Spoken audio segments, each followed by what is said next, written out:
Yo, yo, yo, we are here. This is not the smartest guys in the room. Good to see everybody. I see I got my show and tell from last week is still in my thumbnail picture, so I need to change that. What's up, Brandon? What's up, Brian? We're talking about AI today. We're going to have Tom's Thumbs. We're going to have show and tell. We're going to decide if we like AI or if we want to ditch it, or is it here to stay? Is it a fad? Remember when people thought the internet was a fad, Tom? Yeah, I remember. I mean, there's like a famous clip that I see circulate every once in a while from the Today Show. It was Katie Couric and Bryant Gumbel, if I remember correctly. I mean, I grew up like the Today Show was kind of always on in the morning in my house growing up, right? And I think it was Katie Couric and Bryant Gumbel, and it was a clip from when I was in high school. And they're talking about the internet and this new thing called email and trying to explain how it works. And it's hilarious, like in hindsight, right? Seeing how far things have come since then. But yeah, it was them trying to explain email or trying to wrap their heads around email back in the sort of like, I think mid 90s. And it was, yeah, I mean, that was back in the time when people were like, is this going to catch on? Is this going to be a thing?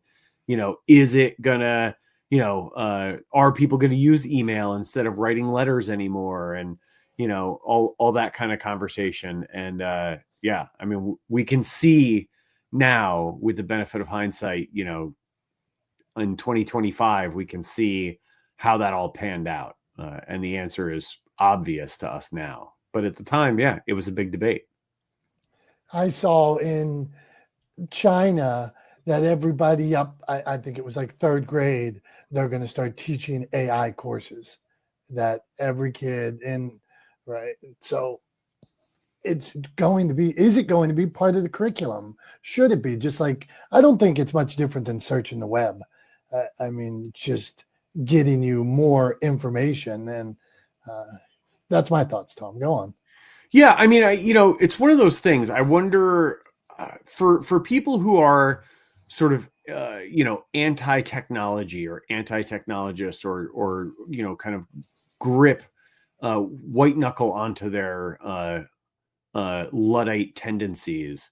I don't really understand what the perceived benefit would be to resisting the adoption of new technology. Right. It's sort of like, in hindsight, and it's like, it's laughable to us now with the benefit of sort of distance. Right. But if you look at, back in the day, there were people who were arguing, there were articles written. You can dig back in archives and newspapers. I'm sure you can find some in like the New York Times and stuff. But if you dig back in the day, there were lots of people who argued that the automobile would never take off. Right? That it could not replace horses, that horses were a far better mechanism for transportation, for trucking and freight movement and work, etc.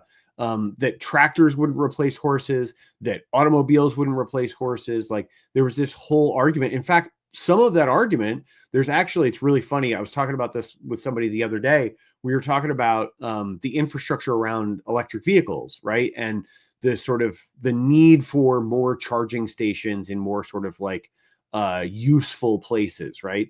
And if you dig back, there were arguments made that one of the reasons the automobile would never catch on broadly was because there weren't enough gas stations, right? So like the same argument that people are making now against EVs was made 100 years ago against the automobile, right? And so I think the same arguments that people were making against email 30 years ago, people are going to make against AI now, right? And it's I think we're going to, in 20 or 30 years, we're going to look back on that and kind of with the same understanding, look back on it and go, well, that was kind of a silly argument, right? They didn't really you don't really think that through. You didn't really see the sort of potential or the opportunity or how things would actually play out. It was a rather kind of short-sighted viewpoint. So yeah, I mean, look, I think at the end of the day, um, I'm not saying every new technology is inherently good. That's not what I'm saying. But when you look at a technology like, the internet, right, or a technology like AI that revolutionizes the way we interact with each other and the world around us, I think you have to play ball with it, right? You have to, at the very least, understand it and use it to your advantage, even if you don't love it. I'm not saying everybody should be like banging a drum, chanting about how great AI is. That's not what I'm saying at all. What I am saying, though, is uh, we live in a time where it's important to recognize and utilize all the tools we have at our disposal. And AI is a fantastic productivity tool. And I think a lot of people are going to in the long term hurt themselves because of their short-sightedness and refusal to embrace a new technology like AI, the same way people refuse to embrace email 30 years ago. So yeah, I think, is it going to replace people? No. But people who use AI as a tool to increase their productivity will replace people who don't. That's well said, Tom. We got a comment here from our friend Brandon. Brandon says, I'm directly affected by AI, but even I know that the artist and technology will always push each other. So I'm finding ways to use it and make something I couldn't have before. I refuse to use it for work. I sell, though, like my art and designs. So he's not using it in his artwork and designs, but he is using it other places. Brandon, I hear Brandon with that, because as a publisher of books and author, I'm like petrified of seeing people use it in their books because, well, I'm a big believer in laws catching up with technology. So today you write something aided, assisted, created by AI, and tomorrow, 3 years down the road, Amazon scans for AI created, AI doctored work, and then they delete all the books or something like that. So, or they freeze your book from some sales platform because you used so much AI in it. So I am not a fan of it at all when it comes to the writing, the pure creation of your content. I'm a big believer in using it for disseminating. If I'm taking it, something I already wrote, and I'm going to create a social media post, I'm going to create a news article. Well, I already wrote this chapter, and I'm taking 2 paragraphs from the chapter and then putting it into AI, prompting it, saying, give me a news article based on these last 2 articles in the voice of Motivation Champs about this, more upbeat, make sure it ends like this. So that's what I think, Tom. Go on, and then we'll get to B Swift, Sonia, and Julie. Yeah, I mean, I was just going to say, like, I think, and what you're talking about there is people trying to replace themselves with AI, right? And that's where I think a lot of folks miss the boat. Is they see it as, again, they see it as a human replacement, and if you think of it that way, then you're more likely to use it that way instead of using it like an assistant, right, or a tool. So one of the best, or one of the most, I found one of the best, and I think one of the most interesting ways to describe using AI that I've heard is to think of the AI, and I'm specifically talking about sort of the large language model, generative AI like ChatGPT, right? That's just for context. That's kind of the one what I'm talking about. Is to think about that kind of AI, the way and interact with it, the way you would interact with a day one intern or day one entry level employee, right? So imagine you hired someone to do administrative sort of like grunt work for you or your business, right? And that's the way you should think about the AI. So you give it very clear and precise direction through the prompts, and then you make sure that you go over, review its work, and edit it to make sure that it is in line with your brand, your business, your voice, et cetera, right? So like, to me, one of the things that I've always struggled with is sort of like staring at the blank page, right? Like that sort of the cursor blinking on the blank page. Like, how do I get started? Sometimes I just need a thing, something, a few sentences, a paragraph, something to start with that I can then say, oh, you know what? It'll get things moving, and it'll start clicking, and I'll be like, oh, you know what? I can say this, and then I can say this. Oh, I should talk about that. And let me find a couple of articles that I can use as like, to provide supporting evidence for this theory that I'm putting forward, et cetera, or not, like, or maybe I'm wrong. Let me see, like, let me do a little bit of research. And AI is great for all of those things, right? Like for getting you started, for helping you do research, for streamlining processes that otherwise take a long time. You can make them much, much faster with AI. And that's the kind of like productivity I'm looking for. So Brandon, totally hear you and appreciate the idea that like you refuse to use AI for work that you sell, right? But there's no reason why I would say like, there's no reason why you can't use AI to inspire work that you sell, right? If you're saying, hey, I wonder what it would look like if we did this, right? And you go to one of the AI image generators and you go, hey, ... Like, what if we mash these two styles together? What would that look like, right?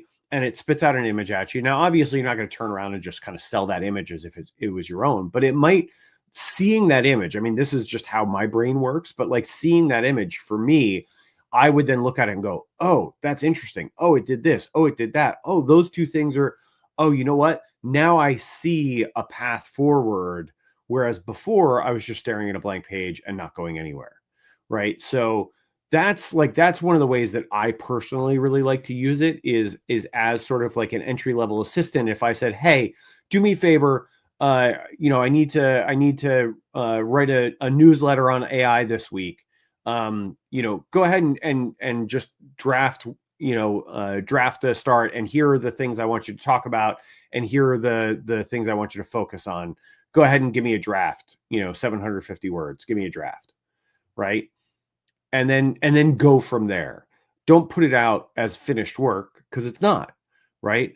It's not meant to replace people. It's meant as a productivity tool.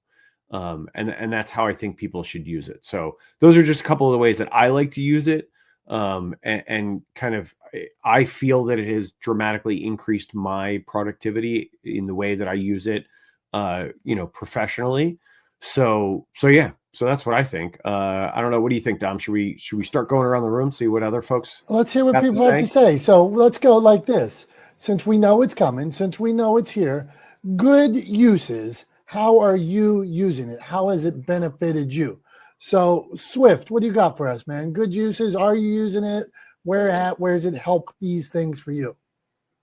I have started to play with it with some ideas, but again, we can talk all day about how good it is, but like all the technology out there that has major negatives to it, I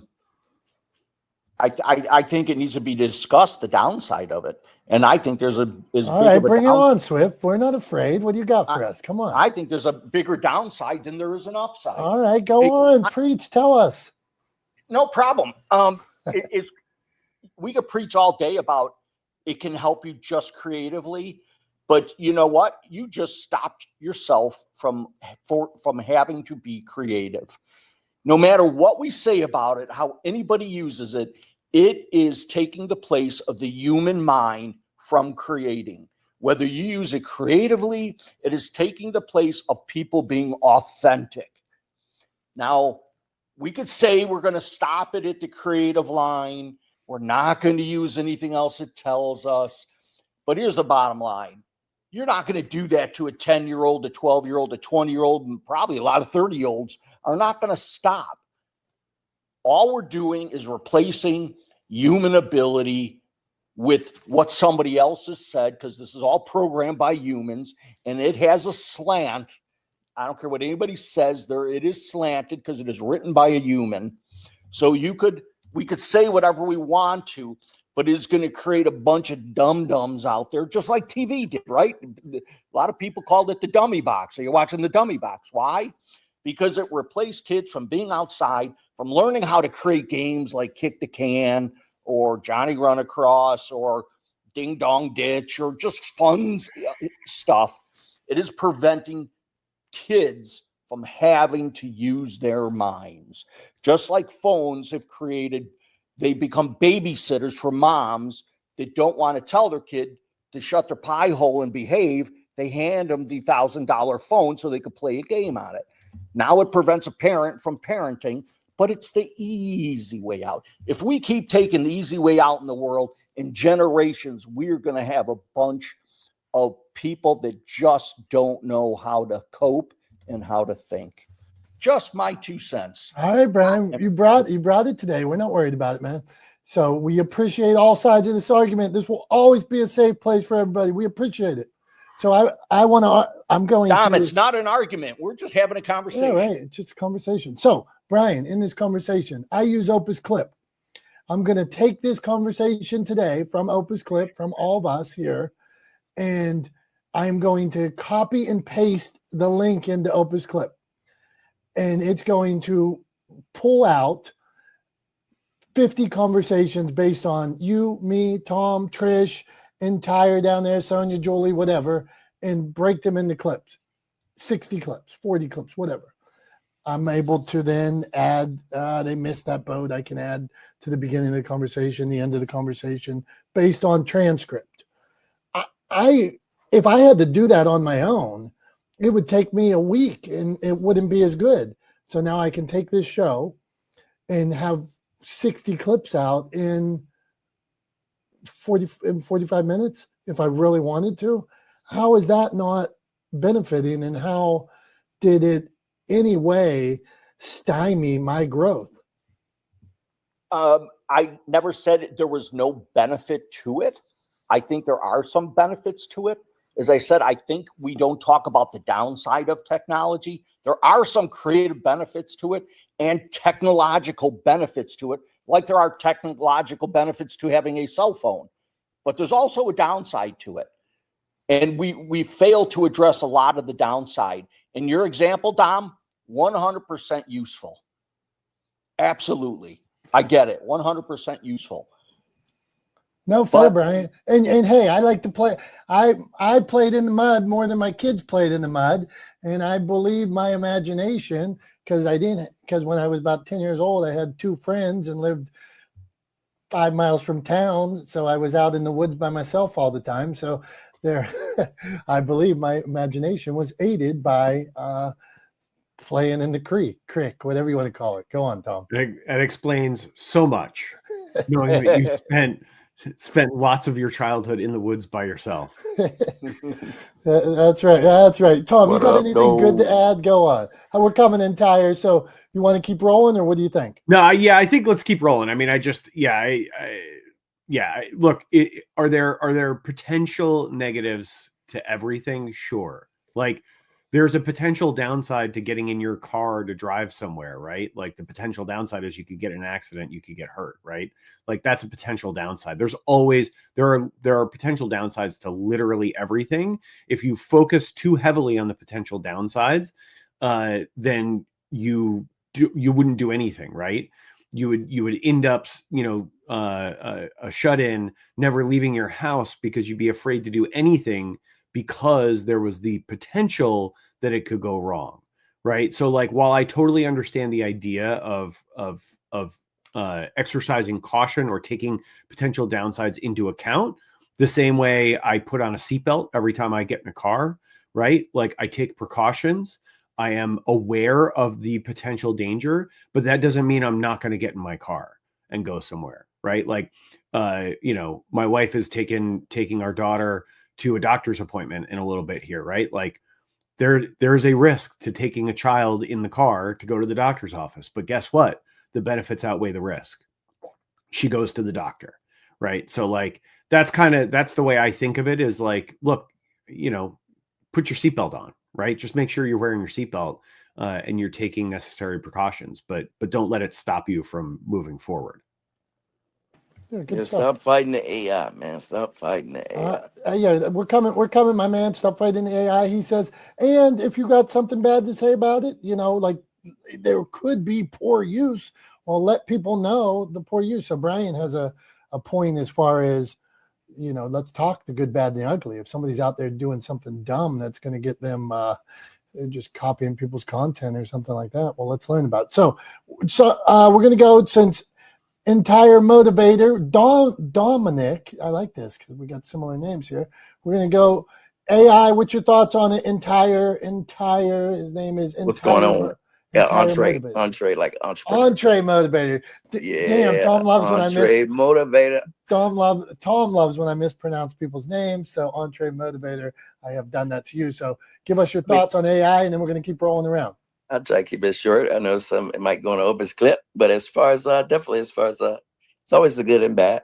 It's definitely some great good and some great bad. Like Brian is saying. But the biggest thing is, what we can do for ourselves, our business, our automation, all those good things. I'm a developer. I don't just play around. I can build just about any app somebody can bring me. Just about. But the biggest thing is thinking of all the bad stuff or business automation is I built AIs that can do health for people that can't do stuff for themselves on autopilot, an agent that summarizes all these things and exercises based on their capability levels. And every single day they give them a blueprint and put it on the calendar. But personally, I think I have hundreds of agents. I'm now having a 3D format. I would say virtual or a video game look like, right? But for me to manage and grow all my AI employees that I think Tom was talking about. But the one that it kind of intrigued me just recently, I did a video I'm about to drop soon, but it's literally AI that if I was locked up, of course I don't plan on going to jail. But I just remember this, a long time ago, I went to jail for, not pulling up to a ticket or some kind of court thing, right? That was traffic related, kind of weird, right? But the biggest thing was now this AI, all I do is call on the phone, it has a phone number. And then so it just says, hey, where are you? What they say you do.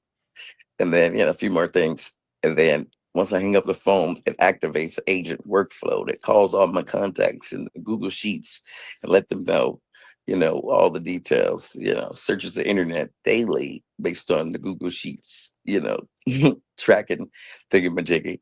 So it does all these things to annoy the world until I get out, right? It can make outbound calls, all these other type of things to let people know that let me out of here. Yeah. But being able to have those kind of systems is definitely intriguing when I can't do for myself in certain circumstances like that, but to have an AI, annoy the world until I'm free, from different forms of communication. If I got to use Hey Jen to show up on as an avatar, and send a message to be like, through the Hey Jen's API and my agent system to say, hey, I don't know if you got my message last time. If I got to send an actual avatar up myself, just telling the person to come get me and get me from being locked up. It's pretty crazy. And think about the other one that has avatar. You can have these show up on Zoom and stuff like that. So think about being on court and I got 50 avatars in the courtroom as people. They can be like, damn, your whole family here. Entree, you're talking some intense stuff here. We receive it. You got a final but thought on it? But to have one man, be able to automate things that can help them in real life scenarios. It's that's just intriguing to love that kind of part of it versus the bad part. All right. Hey, that sounds like it could be some good work. Could help a lot of people. So keep it up. All right. AI, love it, leave it. Tom, first before we get to Sonia, where are we at? Where can people find us? Can you do that better than me? And then anytime I say it, you're like, what about this place? No, we're not there. That's not how we do it. So yeah, buddy. All right. So obviously, as you all know, this is not the smartest guys in the room. We're streaming live all over the internet. We use Clubhouse here as the platform to bring people into the conversation, but the conversation is broadcast out. It's a live podcast, right? We do this every Wednesday at 9:30 a.m. Eastern. So we're broadcasting right now across the internet on YouTube, Facebook, LinkedIn, and Twitch. to name a few. And also, obviously, as I said, here on Clubhouse. So if anybody wants to join the conversation, hop on over to Clubhouse, get into the Not the Smartest Guys in the Room house. You can join the conversation, ask a question, share some knowledge or a tip. Let us know how you're using AI, what your best practices are. Or if you're saying run away from it, don't touch it, whatever the case may be. So that's what's going on. It's an opportunity. We do this every week for everyone to get together, talk about sort of current topics in media, publishing, right? Your area of expertise and my area of expertise in media, and then hear from other folks, hear a diversity of opinions and thoughts on the subjects, and hopefully surround ourselves with people smarter than us, so that we are live up to the name of the show and not the smartest guys in the room. So that's what we got going on. And up next, well done, Tom. Well done. Thanks, man. So up next, I think we're Arita Sonia. Is she? I didn't mean to go too high level, man. I didn't mean to go too high level. No, it's all good. Cool, it's all man. good. It's all good. It's all that's good. why we go entree. We bring experts from all kinds of people in here. So thank you. I was let y'all know those wasn't theories. That's actually what's helping me out now. No, gotcha. That's all good. And just Andre, just so you know the way I definitely followed the house. Hold on. Just so you know the way we do this, because we're broadcasting all over the internet. Not everybody is here in Clubhouse in the conversation. Just do us a favor. If you want to add something, just flash, let us know, and then we'll come to you, so that we're not talking over each other, so people watching it elsewhere can understand what's going on. So appreciate it. Appreciate you being here. Sonia, we're coming around to you. Sonia, how are you using AI? Are you using AI? Do you love it, or do you want to leave it behind? I use AI for certain things. Well, the biggest way I'm using it is to promote my clips from my podcast, and and then also on Buzzsprout, because I use that as my main platform for the podcast, that actually then goes and disperses it to other places. I use it as a guide, but sometimes I try to stay away from that part as much as I can, because I want to be able to write my own way. But other than that, that's the only times I've really used AI, or you do something on Canva, right? To be creative on Canva. But that's about it. I don't really use a lot of it elsewise though. Cool. I appreciate that. I mean, I think that's kind of in line with what I was talking about, right? Using it sort of as a point of inspiration, or to tackle mundane tasks, right?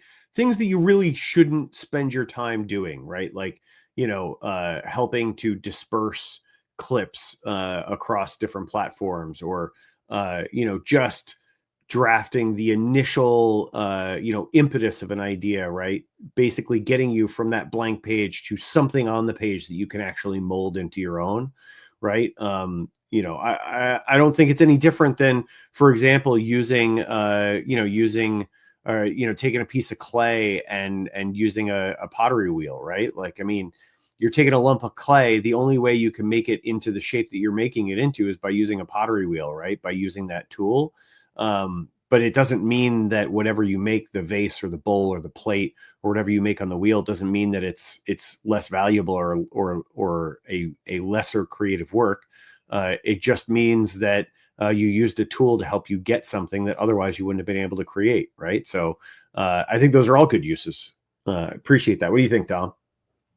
I think they all sound good to me. I think I want to go to Tom's Thumbs right now before we get to Julie and Trish. What do you think about Tom's Thumbs? So, not the smartest guys in the room. Tom's Thumbs is a segment. Tom has been known to give a lot of thumbs downs. So sometimes he gives a thumbs up. You never know. So today I'm gonna lead him to water. Tom, in 2025, what do you think about starting a podcast? So present day in 2025, right? So today, do I think it's a good idea to start a podcast today? So that's not really a thumbs up or thumbs down question. Because Come on, you could say starting the podcast 2025. Thumbs up. All right. Fair enough. So yeah, look, I think there's a lot of people arguing right now that the podcast space is oversaturated, right? There's people arguing that there's too many podcasts, that everybody and their brother has a podcast. Every time you turn around, somebody's got a new podcast. We all know people, all of us here, everybody watching around the internet right now knows a multitude of people that have a podcast, right? Or participate in a podcast. But the truth is that actually the podcast market is a growing market. So my answer is starting a podcast in 2025 gets a thumbs up. I think it's a good idea. And it's a good idea because for two reasons. One, podcasting is still a growing market.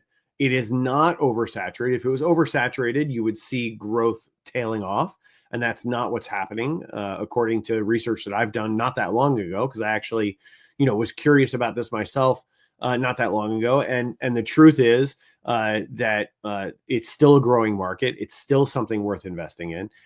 Also, most podcasts don't make it past 10 episodes.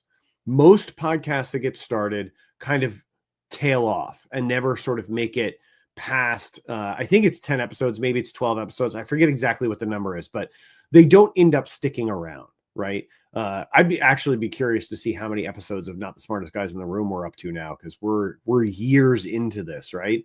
But yeah, I mean, it's one of those things that I think a lot of people tail off. A lot of people don't have the ability to stick with it, to keep a podcast going in the long term. And so that means that it's still a growing market, because despite the fact that you see, a huge number of podcasts starting or new podcasts showing up all the time, the truth is that a lot of those podcasts don't stick around, right? So there's still space to grow. And then lastly, I would say podcasting is still one of the best ways to create value-driven content for your audience, to reach a new audience or to reach your audience in a new way. And it also means that you can create something where you own the platform, right? So you distribute it through, through, say, Buzzsprout, right? Because Sonia mentioned Buzzsprout. So we'll just say that. So say you use Buzzsprout to do the distribution, right? And it's on all the podcast platforms through Buzzsprout. Well, at the end of the day, you still own every single episode. There's nothing that would stop you from taking the episodes and putting them up on an RSS feed on your own website, right? There's nothing that would stop you from taking that IP and using it down the line in a multitude of other ways. You own the IP, right? You own the platform. The means of distribution is a different, is a different beast altogether, but you own the content, right? Whereas if you create posts on social media or whatever, if your account gets banned, all of that content goes away, right? All of that just sort of disappears. If you haven't been downloading it as you've been posting or whatever, right? Archiving it, etc. Whereas a podcast, you own the IP from start to finish.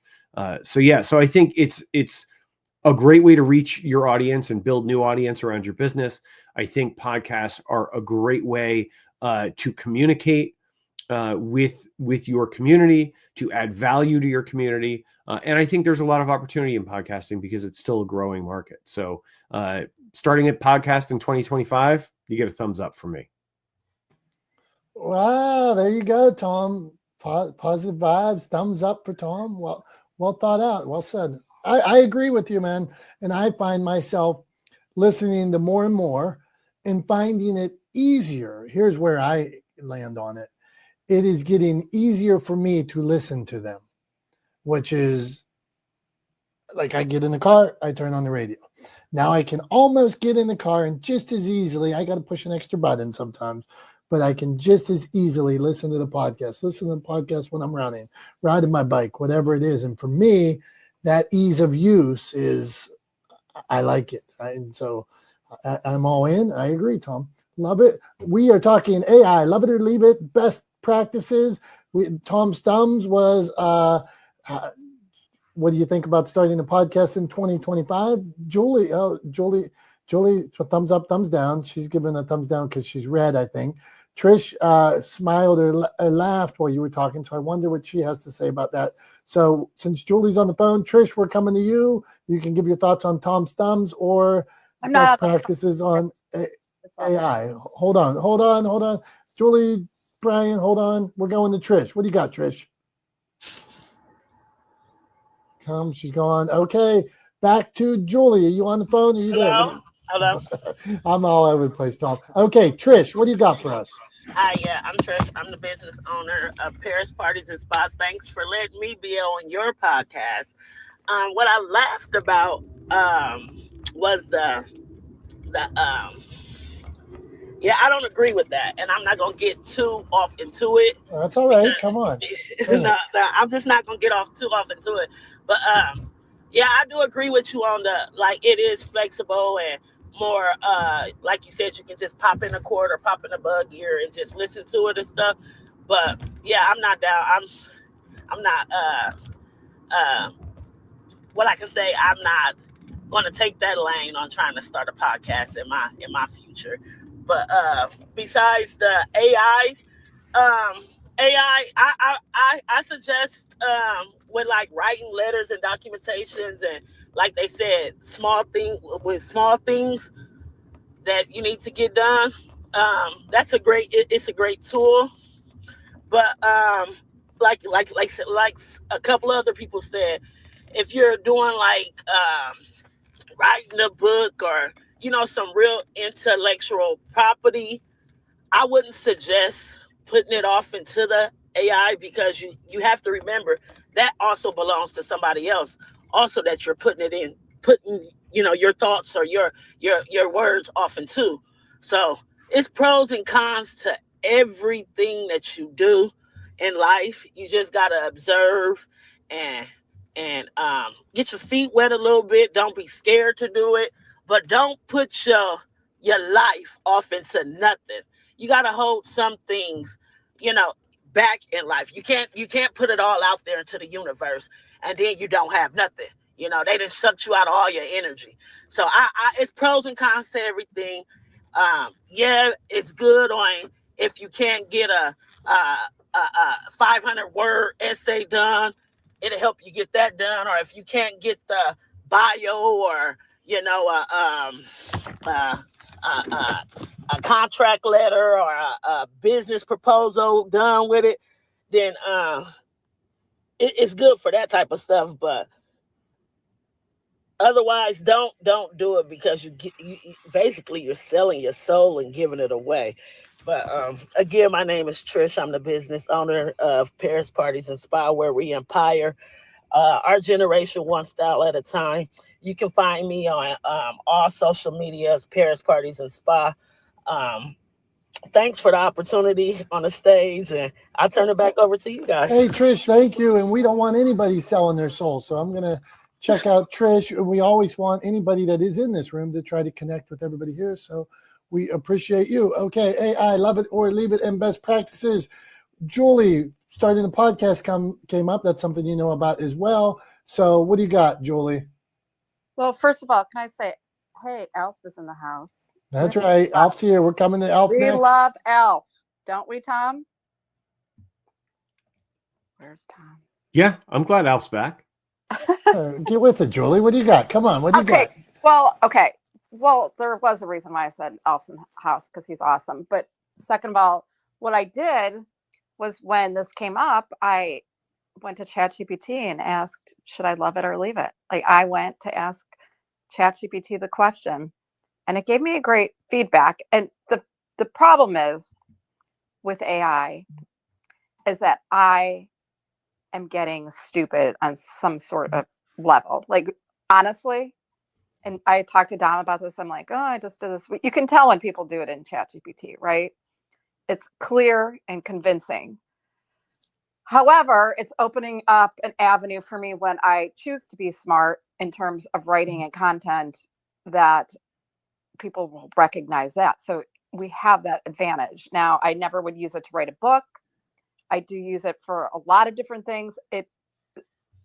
ChatGPT gives me some crazy cool ideas. However, I do see my brain kind of softening. It's so weird. Like over the past year, how I've used it instead of doing the research, instead of my critical thinking, problem solving, and memory issues, I feel like I am losing that. I'm seeing a dependency that I never had it. And I just signed up for ChatGPT, like the upgraded version, which it worried me just a little bit.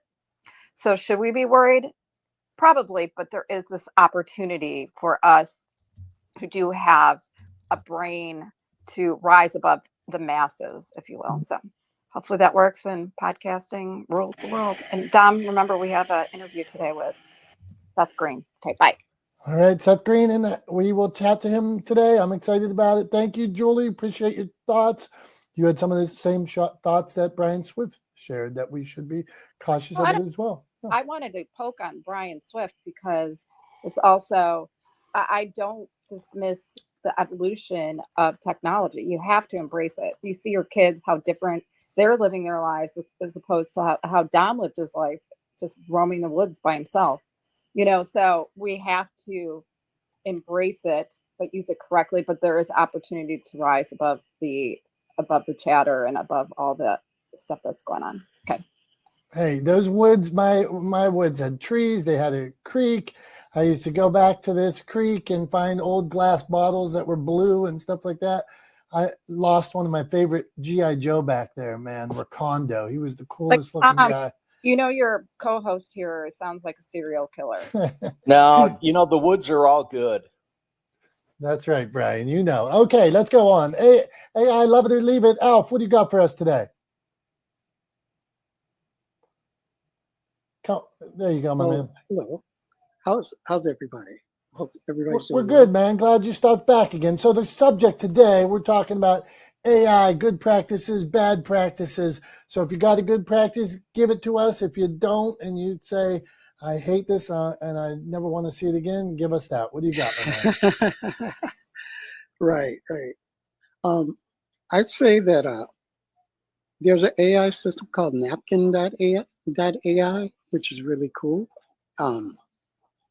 It's kind of a mind mapping system for AI. I'm loving that. And there's something called browser use, which lets AI agents take over your browser and automate the browser functions. You'll also see GenSpark doing some cool stuff as well. So those are my contributions for today. All right on. Alf, tell me what it means to take over somebody's browser. I don't even understand what that means. Oh, okay. So you know how you can click the buttons in your browser and you can make the choices and you can drive those interactions. Well, you can tell AI what you want to accomplish, and then AI will go about doing it.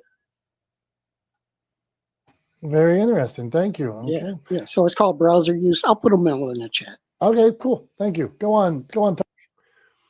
Yeah, cool. So I appreciate that, Alf. It's some interesting and varied uses for AI. So appreciate that. Again, great way to kind of streamline and automate tasks for sure. It's a great tool for that.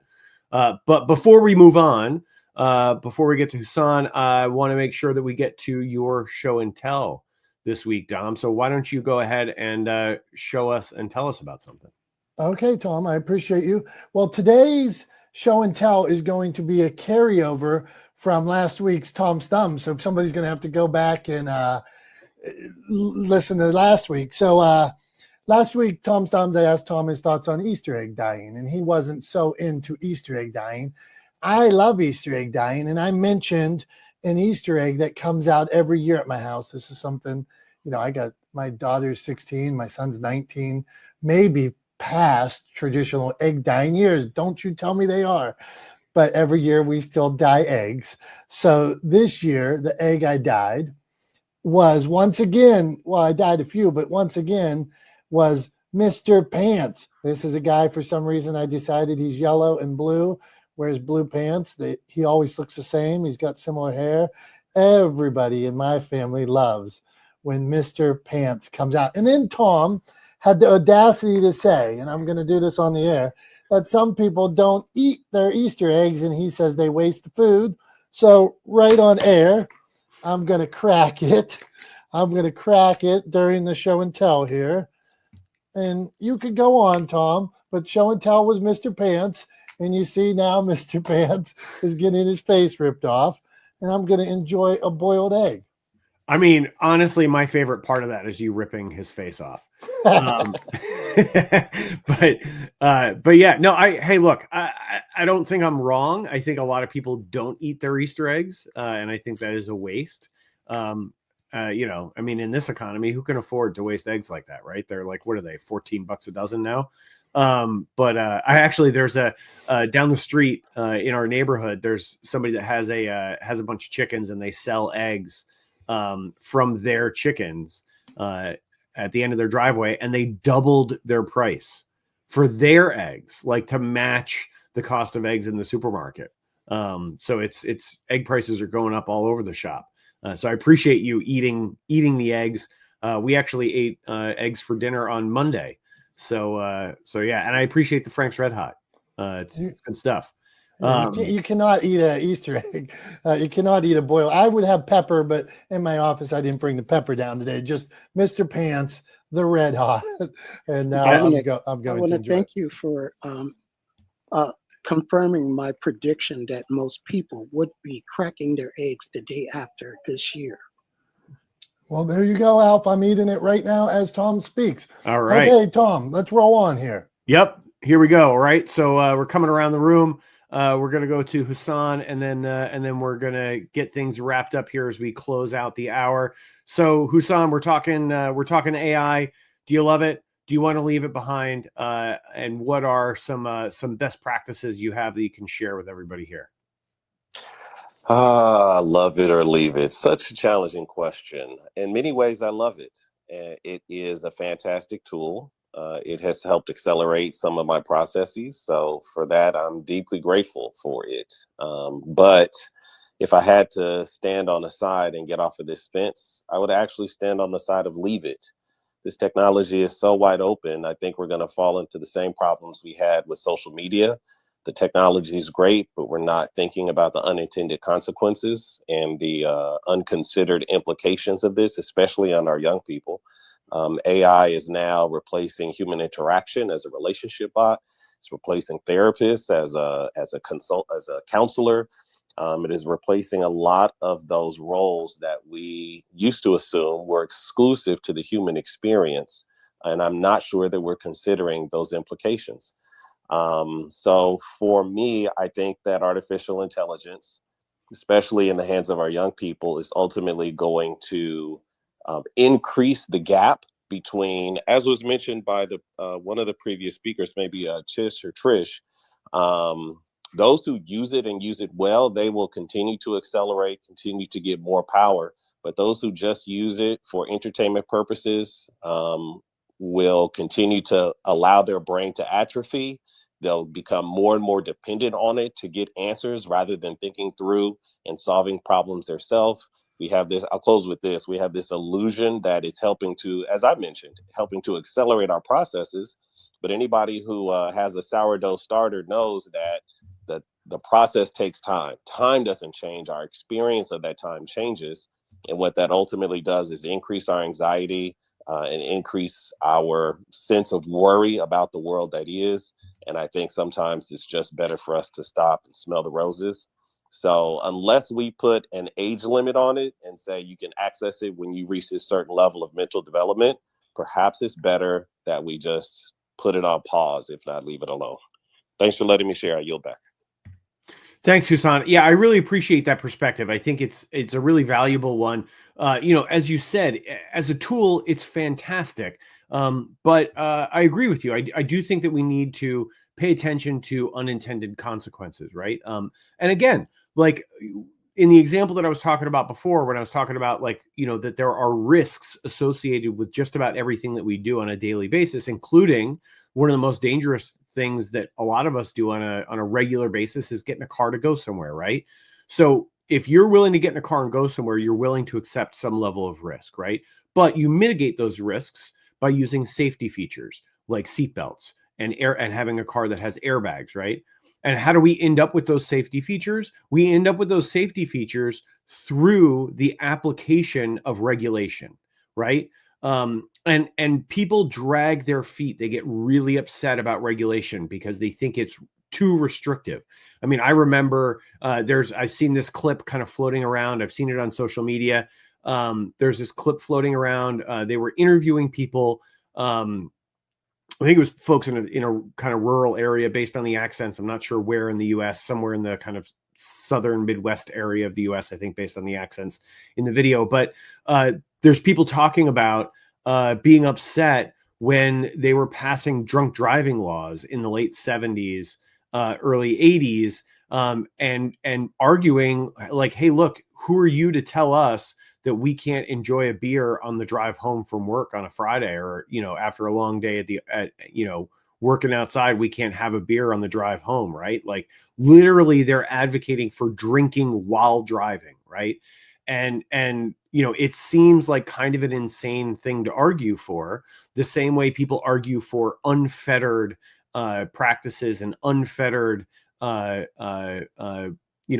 platforms like social media platforms, like artificial intelligence platforms. And the truth is that as is the case in many things, without putting any guardrails up, without putting any restrictions on things, you end up with the worst possible version, right? If you don't steer it in a good direction, it's going to go off a cliff. And that's just the way things work, generally speaking, right?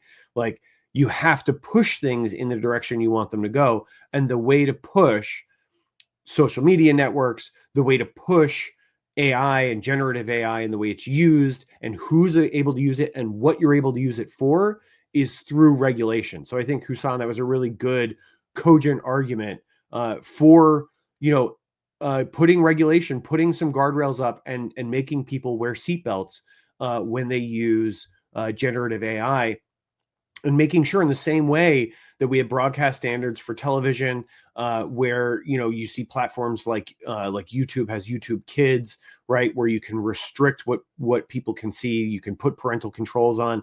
I think we should have similar guardrails around, independent sites on the internet, not the internet at large, right? But websites and businesses that operate on the internet, definitely should have some level of accountability and regulation, so that they're not allowed to do whatever they feel like doing to derive the most profit possible in the shortest amount of time, right? Because that's the subtext in any for-profit business.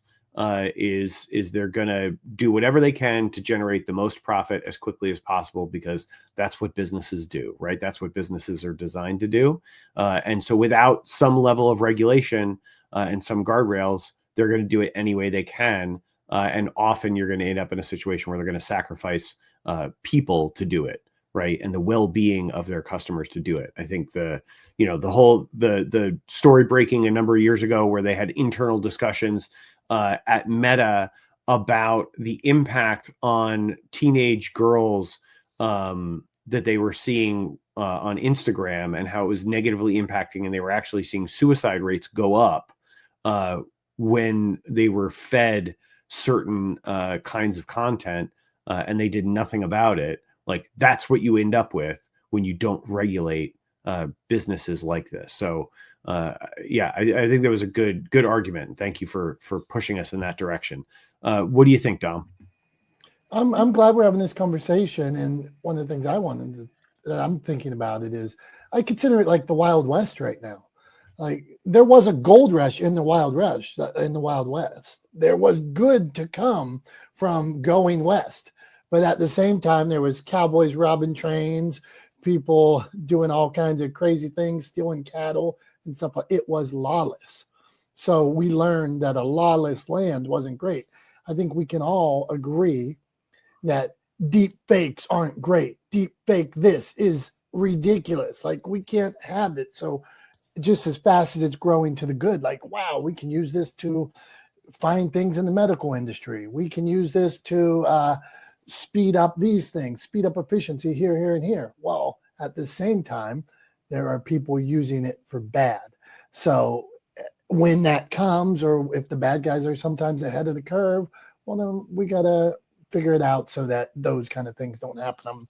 My dad was telling me what a great singer Barron Trump was, because he sees him on the internet singing on the X Factor or whatever, like, because he's looking at deep fakes. Here's a guy 80 years old that he doesn't understand what these fakes are, and that people can put other people's voices on stuff, and how then all of a sudden they're going to be calling bill collecting. They're going to be calling our grandmothers, asking them to, in our voices and things like that, asking for money. There's a lot of stuff that needs regulated or figured out, but there's a lot of gold to be mined as well. So don't be afraid of it, but proceed with caution is where I stand on it. Tom, it is that time of day on Not the Smartest Guys in the Room where you wrap us up. So we've been a few places today, and now you need to put a tidy bow on it. Thanks. No pressure. It's yeah, we've been a little bit all over today, but I think in a good way. It's been a stimulating conversation. I think we've ended up in a good place. I kicked it off very optimistic. I still am very optimistic about AI and the opportunity that it opens up to us. But I do agree with what Alf posted in the chat and with what Husan said earlier, that we should be cautious about how we use it. We should be conscientious about how we use AI.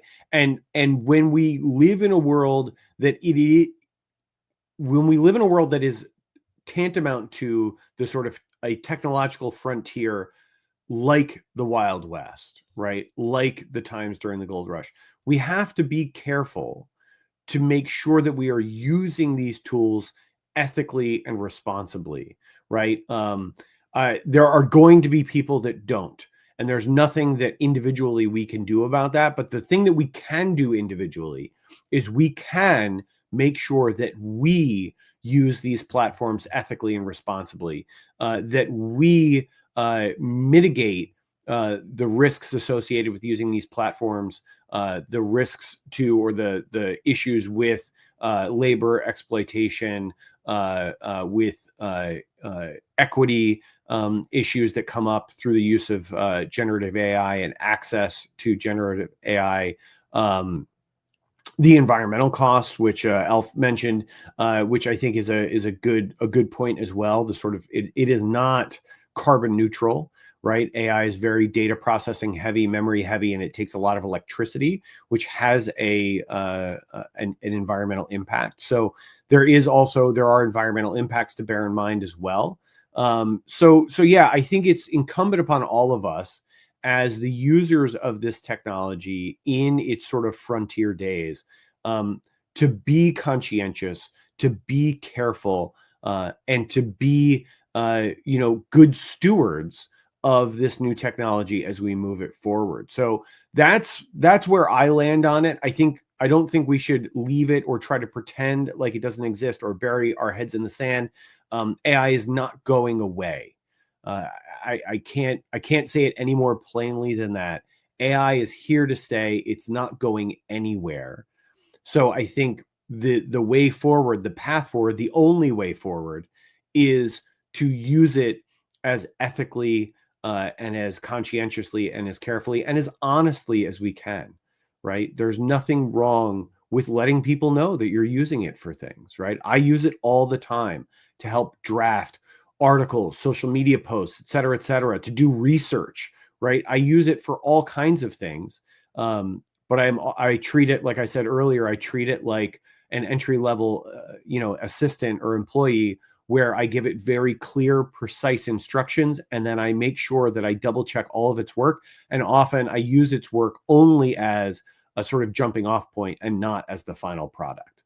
And I would encourage everyone else to do the same. So that's all I got for today. Hit right on the hour, just as I said that sentence. So it is now time to go. Thank you all for joining us once again for another episode of Not the Smartest Guys in the Room. We appreciate you. We love all of you. You guys are the reason why we do this every week, and have been doing it every week for years now. Thank you for joining us. Thank you for being a part of this community and this podcast. We couldn't and wouldn't do it without you. We love you. We appreciate you. We thank you. We will see you guys next Wednesday at 9:30 a.m. Eastern time, once again, for Not the Smartest Guys in the Room. Until then, have a great rest of your week and a great weekend. We love you. We appreciate you. Thanks. Bye-bye.